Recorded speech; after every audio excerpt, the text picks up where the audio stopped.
Hey everybody, welcome back to Neonyt. I'm Patrick Duffy and I have the pleasure of being with the creative director of Neonyt, Magdalena Schaffrin. Magdalena, welcome. How are you? I'm very good. A bit exhausted, but very good. It is the final day of the fair. What is going on? How do you feel? Well, I'm a bit exhausted, but very happy because we had very good exhibitors and happy exhibitors, so this is always good to have a feedback on the last day. We had a brilliant fashion show in the first evening and a brilliant conference on the second day and a lot of talks and everything else. I mean, it's just amazing. Yeah. It really is. So where did the inspiration for Neonyt come from? And tell us about the name, first of all. Start there. Okay, Neonyt is put together from two words. It's the ancient Greek word for neo, for new, and Neonyt is leaned from the Swedish language, is also translated into new. So it's a new, or The new. the new, or the renewed new. Okay. So it's actually talking about a big shift and a big transformation we want to also start or like push in the fashion business. So it's all about transformation and challenging fashion business. And that's what you did here, right? How did you do that? Where did the creative inspiration come from? Well, we had a topic, it is called water. Yeah. So we have the 2019 seasons are built underwater. The water is everywhere, so that's a good one to talk about. Well, water is a big topic in the fashion industry because it's polluted and you need water to produce fabrics and also clothing. And it's scarcity. also about the ocean waste or plastic micro waste in the ocean. So water is really a big topic and it's a big inspiration. So we had a really beautiful film for our fashion show in the backdrop from Carla Chan. Beautiful, yes, yeah, it was incredible. So nice, and we had the talks, a lot of interesting insights into how processes can be dyeing processes without water, for example, or like other processes who can save water or make it clean, and so on. And it was also inspiration for some of the brands for their collections. So we have a collection called Ruma, and they had a photographer. Beautiful, yes. Who had done these pictures and they transformed it into print. So yeah. Incredible. So the entire conference was brought together with and by water. Yeah, that's so our goal. Yeah, exactly. So how was it when you were pulling people together? Because you're kind of in the infancy of this. Are people getting really excited about it and behind it? Are the cultural movement part of it? Are people excited about this? Absolutely. I mean, today we started also with the Fashion Impact Forum, so where we are focusing on the social impacts of the supply chain, also on the cultural aspects of fashion. Which is very important. Really, important, yeah. Really. If the Fashion Sustain conferences is talking about process innovation and a lot of technical innovation, the Fashion Impact Forum is focusing on the social part and the cultural part. And I mean, this hub is a meeting point for all of the international people and all of the fashion business who are interested in sustainability. So Berlin is the backdrop, and it's such a beautiful city, deeply culturally rich, but why the home for this? Well, I think at first it's my home. Okay. And we started, we actually Convenient. founded the Greenshowroom here, and it started here in Berlin, so Mr. Frankfurt took it over in 2012. But still, Berlin has the freedom to actually develop new ideas and new concepts and to show it as well. So there is still some locations where you can have free-minded and artistic people working. So there's still a lot of possibilities to create new stuff and think about new things. Do you think? How do you think that the freedom of Berlin and the spirit of Berlin was woven into, for lack of a better word, was woven into the conference? Well, by the people made it, by the people who are behind the concepts. I mean, we are all living here in Berlin, and we of course take all our inspiration from here and also from our travels all over the world, and by connecting people, international people like you. Very nice to have you here, by the way. Thank you, it's been amazing, thank you. Now, you worked, can you explain a little bit about, you guys worked in partnership with the Fashion Week, with Mercedes-Benz Fashion Week, or you were powered by, or how can you explain that a little bit?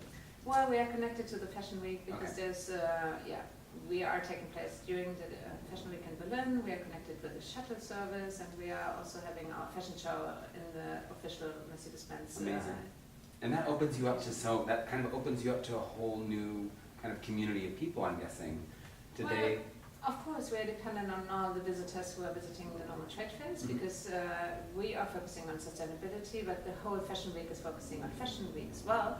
But of course, we want to start addressing the conventional buyers and people who are not really into the sustainable topics And we feel also that they are more and more interested in listening to our talks and learn more about sustainability, and also come here to inform about the brands and see what's out there in the market.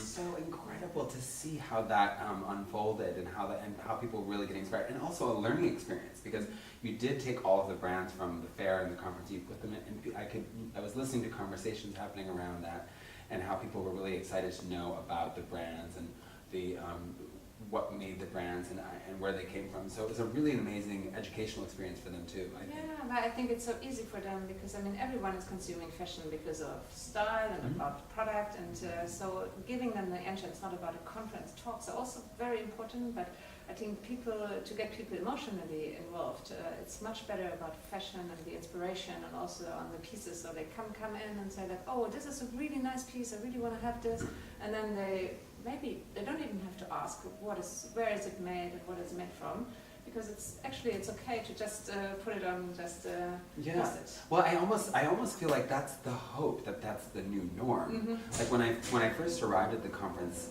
from my own experience, the very first day, it just felt like it could have been a really wonderful, beautiful pop-up department store, and that everybody had the opportunity to walk in and choose something beautiful for them. And that's how it should be, but everything is safe. So you know what I mean? Everything is ethically made, and I thought this really is the future. This is what you've done is really incredible. And there was a beautiful editorial touch to that, and we talked about that. Can you explain how you curated it and why in that way? Well, you're actually touching on my vision, because I really would like to come into a world, or into a situation where we are not talking about sustainable fashion any longer, but every fashion is actually sustainably made, or ethically made. So we are only talking about fashion at first. And secondly, our aim is to make it as easy possible, accessible for all the buyers and the press and all the brands as it can be. So we're actually curating the exhibition on there, but we have also everyone who's coming here and seeing the clothing here. It is checked by us, so we have a sustainability check for every exhibitor of us, so people can be quite sure that they only see ethically made stuff in our trade fair. That's great. And that secondly, is great. Yeah.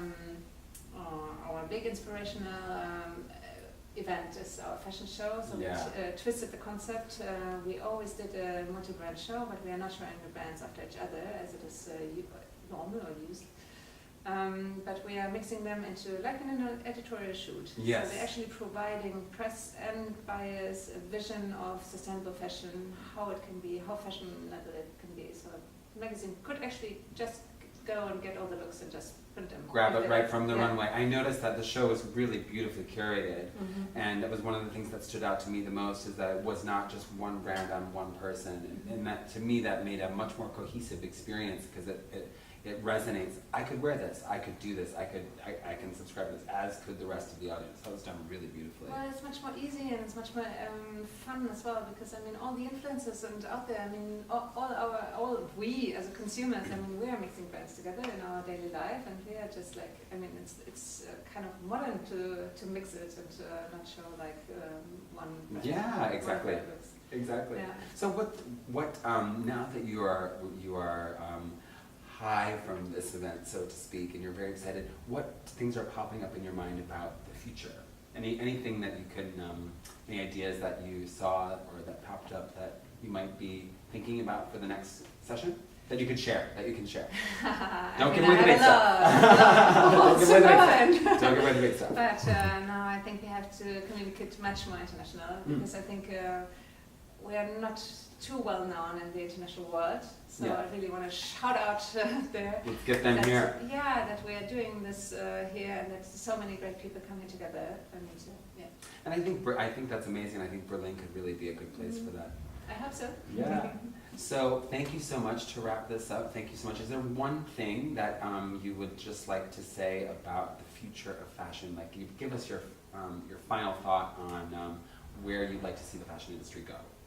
Well, my vision is that we are not talking about sustainable fashion any longer, but only about fashion.